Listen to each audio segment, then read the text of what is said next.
Hola de nuevo.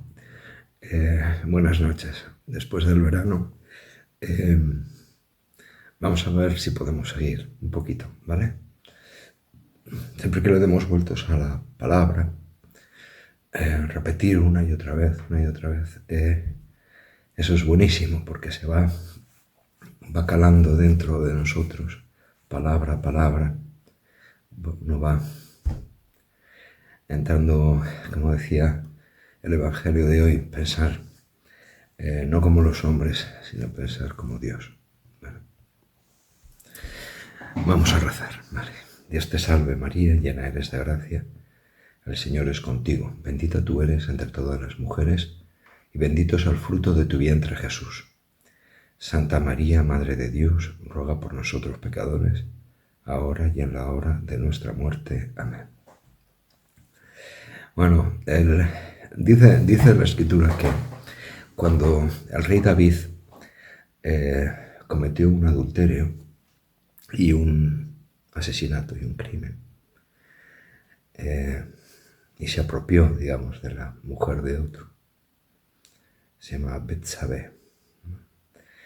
El profeta Natán fue a él y en vez de decirle las cosas a las claras, le contó un cuento, le contó una parábola que es muy semítico, ¿no? Un rey tenía muchísimas ovejas y tenía un pobre a su servicio que solamente tenía una. Eso es lo que cuenta. Y como que el rey, en vez de sacrificar cualquiera de sus ovejas para hacer un banquete con sus visitas, sus amigos, cogió la oveja querida de aquel que solamente tenía una oveja. Y al final termina diciendo, ese hombre eres tú. ¿Sí? Pues como hay veces que decir las cosas así con claridad, ¿no? Pues uno no parece como que no va con uno, ¿no? Como que nos rechaza y ya está, ¿no? Hay veces que uno tiene que crear un relato, ¿no? Por ejemplo, le preguntan a Jesús, ¿no? ¿Y quién es mi hermano? ¿No? Y Jesús en vez de responder, tu hermano es este, ¿no? Dice, un hombre tenía dos hijos, ¿no? Hace una otra pregunta, dice, bajó un hombre de Jerusalén a Jericó. O sea, cuenta una historia, un mashal, ¿no? Un midrash o una parábola, ¿no? Pues hoy vamos a contar una parábola, por decir así, ¿no? En el libro primero de los Reyes cuenta la historia de la viña de Nabot. En tiempos del profeta Elías existía un hombre llamado Nabot de Yizreel que tenía una viña y esa viña estaba pegando, digamos, al palacio del rey. El rey de Samaria entonces se llamaba Ahab y su mujer se llamaba Jezabel. Bien. El rey se encaprichó con la viña de Nabot para poder plantar en esa viña hortalizas para él. Y como es un terreno que estaba pegando al palacio, pues le venía muy bien. Y entonces quiso comprarle a Nabot su campo. Bien. Nabot le dijo, no te daré mi viña, porque es la herencia de mis padres. No te la puedo dar. ¿No? Porque el rey insistió en pagarle dinero, tal. No se la vendió, ¿no? Y entonces el rey reacciona de una manera peculiar. Dice, se fue Ahab a su casa triste e irritado por la palabra que le dijo Nabot de Yizreel, no te daré la heredad de mis padres. Se acostó en su lecho, volvió su rostro y no quiso comer. Como un niño pequeño. Sí. Es que no me han hecho caso. Es que no me escucha. Es que no se hace lo que yo quiero. ¿No? Es interesante porque él es el rey, ¿sí? Sin embargo, un rey tiene cierto poder, digamos, sobre sus súbditos, sobre las fronteras, sobre la defensa de las ciudades, etc. Pero no sobre la propiedad particular de cada ciudadano, ¿vale? Y puede convertirse en un tirano y entonces arrebatarle la viña y se acabó, ¿vale? Pero no es el caso. Él se va a casa y se comporta como un adolescente, como un niño pequeño. Le han contradecido. No puede ser. Si soy el rey, o sea, ¿cómo me van a decir no? ¿Cómo me pueden decir que no? Si yo estoy investido de majestad, ¿no? Por la gracia de Dios, ¿no? ¿Cómo me van a decir que no? Era un problema de la autoridad, ¿no? O cómo se ejerce la autoridad. Hay veces que pasa que aquel que manda, o aquel que tiene el poder, digamos, la potestas, ¿no? Para mandar, ¿no? Para gobernar, hay veces que se cae en una psicosis enfermiza, ¿sí? En lo que llaman la mirada de mariscal, ¿no? Mirada de mariscal significa que tú crees, o sea, tu mente está tan enferma que crees que las personas que hay a tu alrededor son más bajitos de estatura que tú, ¿sí? O necesitas, a la hora de hablar con alguien, necesitas que tu sillón esté más alto para ponerte por encima para mirar por encima del hombro A, ¿vale? Cuentan en tiempos del general Franco aquí en España que los consejos de ministros se hacían en una sala donde había un ventanal enorme donde pegaba el sol y el general Franco se ponía de espaldas al sol de tal manera que el sol le deslumbraba a todo el consejo de ministros, ¿no? Y él podía ver con claridad las reacciones de unos y otros cuando lo miraban estaban porque les pegaba el sol a la espalda. Es lo que cuentan, yo no sé si eso es verdad o no, ¿no? Pero viene a ser un poco esto, ¿no? La mirada de mariscal. Pensar que yo tengo la razón, por lo que sea, ¿no? Porque me la han dado los votos en una votación democrática, o porque soy un líder carismático, o por la razón que sea, ¿no? Yo tengo la razón y los demás no. Y entonces los demás lo que deben hacer es escucharme, dejarse orientar por mí, que soy el gran líder, y seguirme, ¿vale?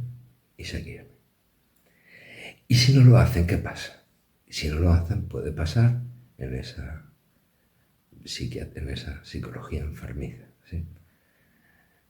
Que no lo puedo soportar. No puedo soportar que me contradigan, ¿vale? Como el rey Ahab, ¿no? Y metiéndose en su lecho, volvió la cara y no quiero comer, porque no me han hecho caso. Porque no me han hecho caso. Vale. ¿Qué hay detrás de... ¿Cuál es el problema detrás del asesinato de Nabot? Nabot será asesinado por una trama organizada por la mujer de Ahab, el rey, por la reina, injustamente. Digamos, es la muerte de un inocente, ¿no? Como encontramos también la muerte de Abel, o la muerte del Señor en el Nuevo Testamento, ¿eh?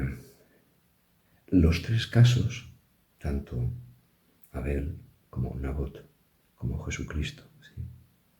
La muerte se produce por un pecado, por envidia. Ese es el pecado. Caín tiene una envidia terrible porque descubre que el favorito de Dios es Abel y no puede soportar la presencia de Abel, ¿verdad? El rey Ahab quiere a toda costa ese cambio. Y entonces sí hay que hacer desaparecer y tiene que cumplirse su santa voluntad, porque como no se cumple su santa voluntad, pues va un cataclismo cósmico. Y tiene que hacer las cosas de tal manera que Nabot sea muerto para poder tomar posesión de su viña injustamente, ¿vale? Y en el caso de Jesús, en el Nuevo Testamento, vemos como Poncio Pilato dice en los Evangelios que hubo un momento en el que, desde aquel momento, él intentaba salvarle, incluso ofreciéndolo de Barrabás, ¿no? Intentaban salvarle, dice, porque sabía que lo habían entregado por envidia. Envidia, ¿vale? Entonces,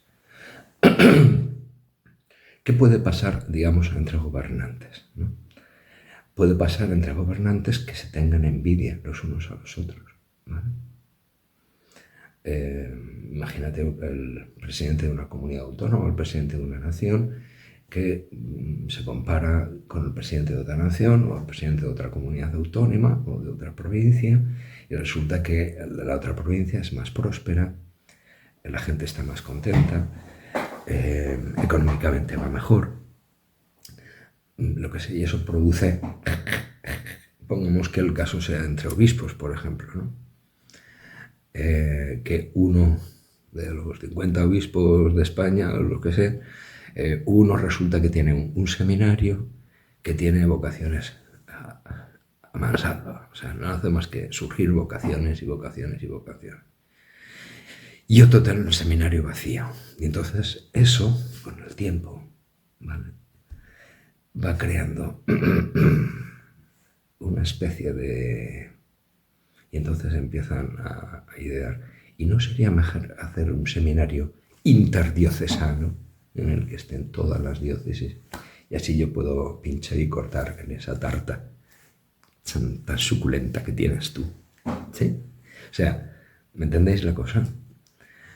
La mirada en mariscal, sí. Mira, creer que uno está por encima de los demás y que uno es una especie de semidios, un elegido de los dioses, ¿vale? Y que los demás no valen nada, o no entienden nada, o no disciernen nada, o son tan tontos que puedes decirle dos tontadas y ya se quedan contentos. Pues igual no es así. Igual no es así, ¿no? Entonces hay veces que el relato de la viña de Nabot, lo cuento como una parábola, puede ser actual. No solo en un caso, sino en muchos, ¿sí? Dentro de las mismas parroquias, digamos, de la relación de los sacerdotes con el párroco, dentro de las órdenes religiosas, con el prior o el director o como se llame de cada orden religiosa, o el abad, digamos, dentro de las órdenes femeninas, ¿no?, con la madre superiora o la madre general o la madre tal,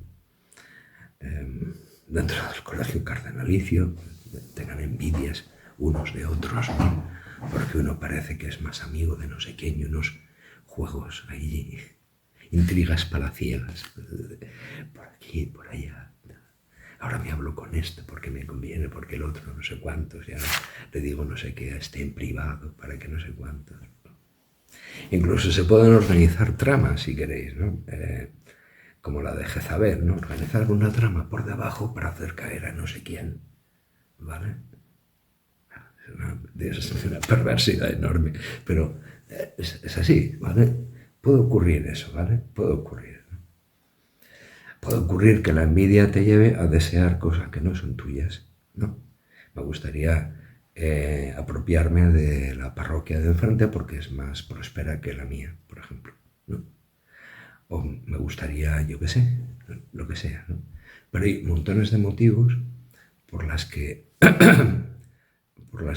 la envidia puede hacer que uno termine asesinando, si no físicamente, sí moralmente al otro, ¿no? Por ejemplo, cuando leemos los evangelios, todo esto lo cuento en parábolas, sí, porque así abiertamente no, pues igual no, quien tuviera que entenderlo no lo entiende.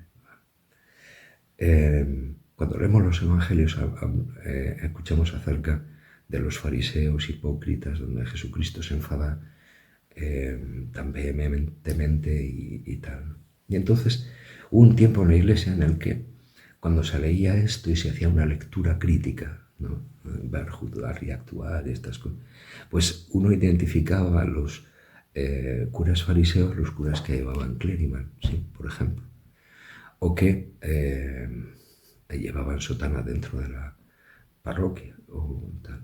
Y esos eran los que alargaban las filactelias. Primero habría que averiguar qué demonios eran las filactelias, y uno cuando lo sabía es otra cosa.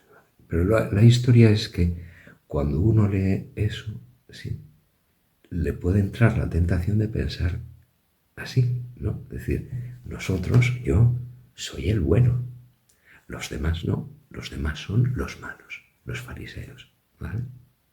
Bien, ahora vamos a imaginar que el Evangelio está escrito no para que le lances piedras a ellos, sino para que cambies tú.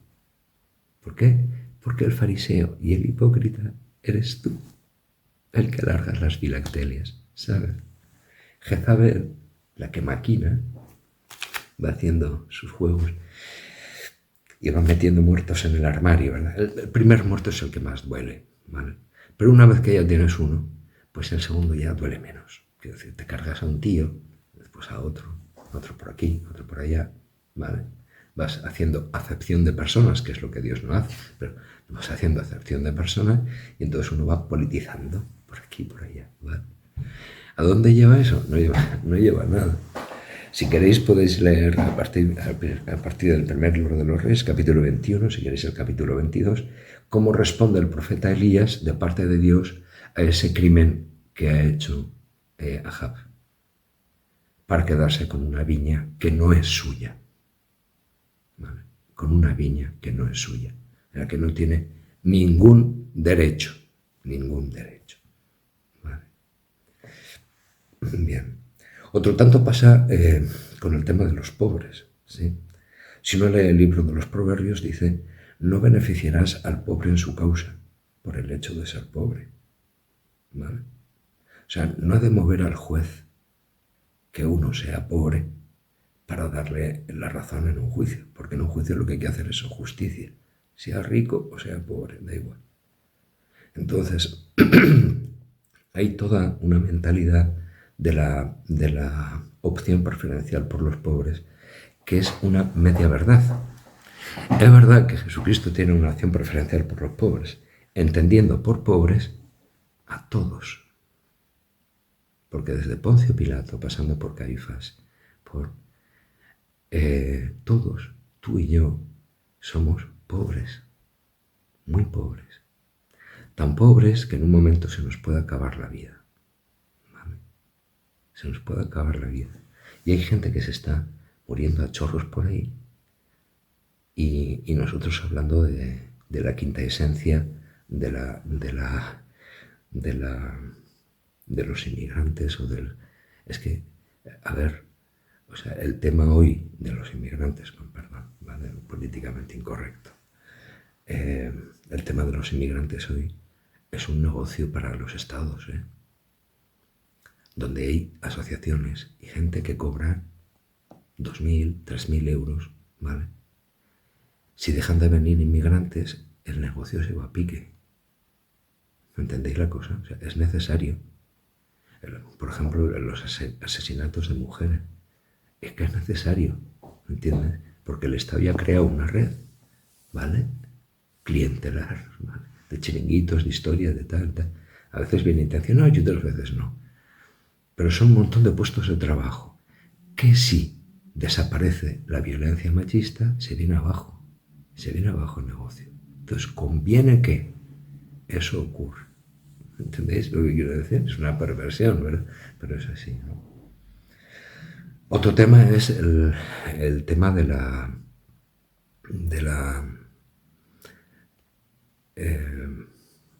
¿cómo se dice? El control de la población. O sea, una auténtica obsesión en la ONU, ¿sí? Y en las grandes mentes, ¿sí? Los tíos más ricos del mundo, de que somos demasiados, ¿sí? Y que hay que hacer lo que sea, ¿vale? Para disminuir la población, porque no es sostenible, ¿vale? Entonces, si aprobamos la eutanasia, pues son gente que se va al otro barrio a la que ya no hay que pagar la seguridad social. Si aprobamos el aborto es gente que no nace, con lo cual sigue descendiendo la población. Si aprobamos las políticas de la LGTBI, etcétera, etcétera, esos no se reproducen. Quiero decir que sigue bajando la población, ¿vale? Entonces, el objetivo es que para que el mundo no se vaya a pique, digamos, para que haya una ecología integral, lo que tiene al final que desaparecer es el ser humano. Para que los patitos vuelvan a andar por las calles de las ciudades y las cebras, porque lo que estropea al final la naturaleza, la ecología, es el ser humano. Luego tenemos que cargarnos al ser humano. Yo recuerdo estando de misionero en Haití, como UNICEF, y lo digo así en público, en YouTube, como UNICEF hacía campañas de regalar preservativos a las mujeres haitianas y dices, pero UNICEF no es para defender a los niños, o sea, no es los derechos de los niños, o para evitar a los niños. ¿Nos lo cargamos a los niños ya de antemano? O sea, explícame a ver. Explícamelo a ver. ¿Vale? Entonces, volvamos al principio, ¿vale? La mirada de Mariscal, la viña de Nabot, ¿vale? Existe en la doctrina de la Iglesia desde hace muchos siglos, el derecho a la propiedad privada. Es un derecho católico, ¿vale? Querido por Dios, el derecho a la propiedad privada, ¿vale? Entonces, la propiedad privada es sagrado, ¿me entienden? Entonces, ni un rey, ni el gobierno, ni nadie te puede expropiar, ¿vale? Lo tuyo. Por decirlo de otra manera, dice, la herencia que me dieron mis padres. Imagínate que la herencia de los padres de Nabot es la fe, ¿vale? Pues ningún presidente de gobierno, ningún gobierno tiene derecho a quitarte la herencia de tus padres, la fe. No tienen derecho, ¿entienden? Ni la iglesia tampoco, O sea, ni el cura de tu parroquia, ni el obispo, ni el cardenal, ni el papa, o sea, nadie tiene derecho a quitarte la fe, porque es la herencia de tus padres, ¿vale? Esta es la cuestión, ¿vale? Más lamentable aún es cuando la viña de Nabot se convierte en santuarios o cosas por el estilo, ¿sí? No diré nada más. Bueno, pues eso es un poco lo que os quería decir, ¿vale?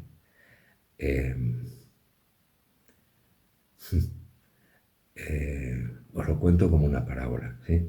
Para que el que quiera entender que lo entienda, ¿vale? ¿Cómo acabó Nabot? Pues mira, tendrás que leerlo tú. Libro primero de los Reyes, capítulo 21 en adelante. Pero las palabras del profeta Elías no fueron muy agradables, ¿sí? Dice, en el mismo sitio donde los perros lamieron la sangre de Nabot, lamerán también tu sangre. Dice, ¿por qué? ¿Por qué una cosa tan dura? Por envidia. Todo es por envidia, por poder, por dinero. Miserables. Qué miserables. Bueno, pues nada, os dejo, ¿vale? La semana que viene a ver si podemos empezar este curso más. Pero es que esto de la viña de Nabot me venía cargando durante estos meses. Se venía cargando las pilas. Y digo, la primera esto que suelte, vamos a por la viña de Nabot, ¿vale? Si podéis leer, primer libro de los Reyes, capítulo 21-22, ¿vale? Os dejo, mucho ánimo. Adiós.